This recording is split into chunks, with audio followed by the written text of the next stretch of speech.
Hello everyone, welcome to Living Miracles. I'm Cynthia Miller. Today I'd like to talk about a mindset for an ageless journey.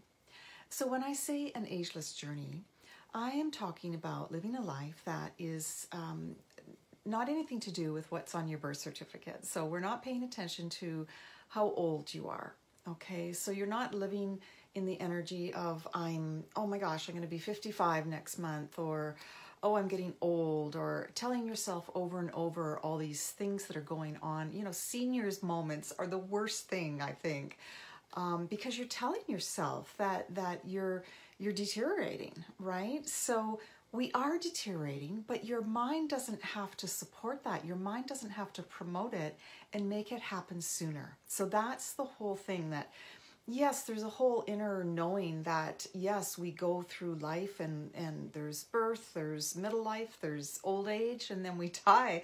But you don't have to get to that old age quicker than you need to, okay? So I'm going to give you a few tips to help you to move through your day, to sort of let go of any patterns or beliefs or ideas that have to do with aging.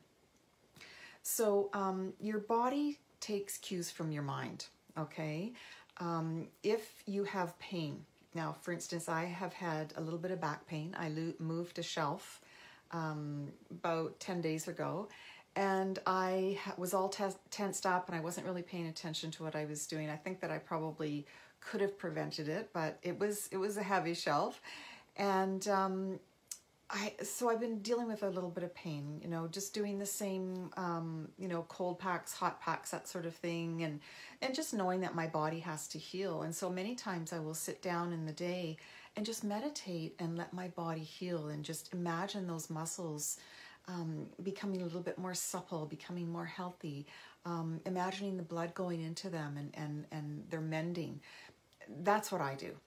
But to take you back to the pain, if you do have pain through the day and you tell yourself, oh, this pain is so terrible, and oh, I'm getting old, and I guess I just have to put up with this pain as I get old, and there's many things that you can do. There's many things that you can tell yourself and use, but it's the mind that I want to talk about. So your body takes cues from your mind. So what I found today when I was walking, I still had just a tiny little bit of a pain in my lower, sort of on the top of my pelvis. And I found that I was sort of walking and sort of holding that really steady and sort of babying it. And I found that when I loosened up and let go and breathed really, really deeply into my lungs and lifted up out of that scrunched feeling, because I'm tense in that area, I opened up my lungs, I opened up my chest, and my whole torso sort of took on a whole new position. And I found that helped a lot to sort of release that pain, or else at least take the pressure off, and to take my mind off of it. Like, okay, that feels really good, you know, instead of feeling like that feels really painful. So if you do have pain, try to breathe into it. Try to put yourself into a different position with your breath. With yoga, you always breathe in, and then it's the exhalation that is actually putting you into the expansion. Okay, so think of your body expanding. Now, one of the things that I wanted to talk to you about was how you wake up in the morning. What is it that you start to say to yourself as soon as you wake up? Is it, oh, I have to do this today, or oh, I don't know how I'm going to do this today. Oh, my back hurts so much. Oh, I'm getting so old. Where is the time going? The time's just flying by. Those kinds of things are getting into your system and settling into the memory in your cells, and every day they sort of accumulate to being this old woman. Okay, so that's what I want to help you to get out of, to really breathe and let your body expand and be the energized, vibrant woman that you are, or man. I'm not sure how many people are watching, but one of the main thing that I want to talk to you about today is how you wake up. What is it that you tell yourself? And If you're aware of that, then that's great. If not, that's perfectly fine too. But what I want you to do is pay attention to that tomorrow morning. When you wake up in the morning, pay attention to the first thoughts that are coming into your mind. Now, if they're positive and they're inspiring you to get things done and you feel motivated, that's great.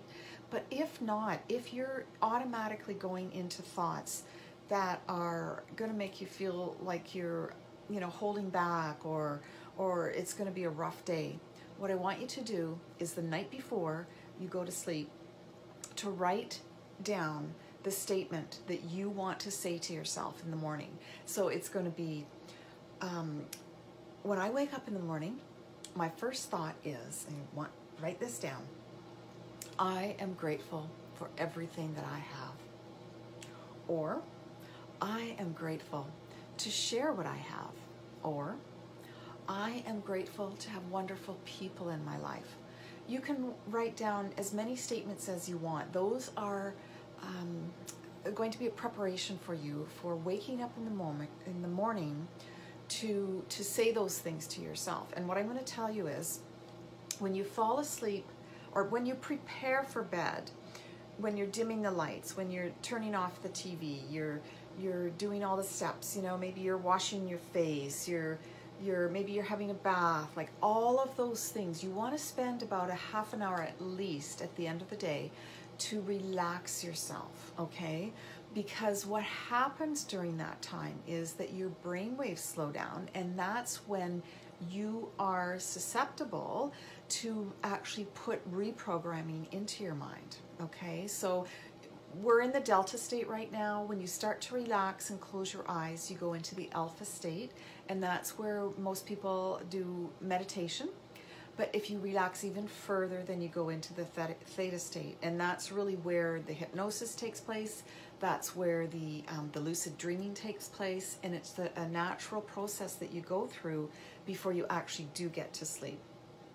But the beta state that we're in right now, and then relaxing by doing all those things before you go to bed, puts you into the alpha state, and that is where you're going to want to repeat these statements to yourself, okay? In the morning, this is what I'm going to feel. This is how I'm going to wake up. I'm going to wake up happy and joyful. I'm going to wake up grateful.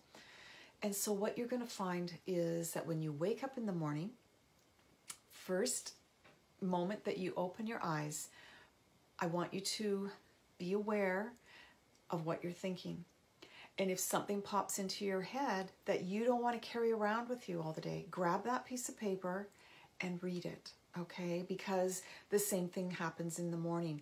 You wake up from your sleep and you're actually in a very susceptible state. So if you can wake up slowly and tell yourself those things first thing in the morning, I am grateful for the people in my life. I am grateful for everything I have. I am grateful for everything that I can share. Those statements, and especially statements about being grateful, are going to give you a different aspect. They're going to give you a different perspective for the day that says, I have enough. I am enough. I feel like everything is balanced, and it's not going to take you through the whole gamut of I'm getting old, I'm feeling this, I'm feeling that.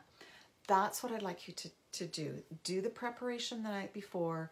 Remember that half an hour before you go to bed is when you are susceptible to new patterns, new ideas, new thoughts. So put intentional patterns into your thoughts. Let yourself fall asleep with those thoughts and let yourself wake up with those thoughts, and you're going to find that your day is vibrant and healthy.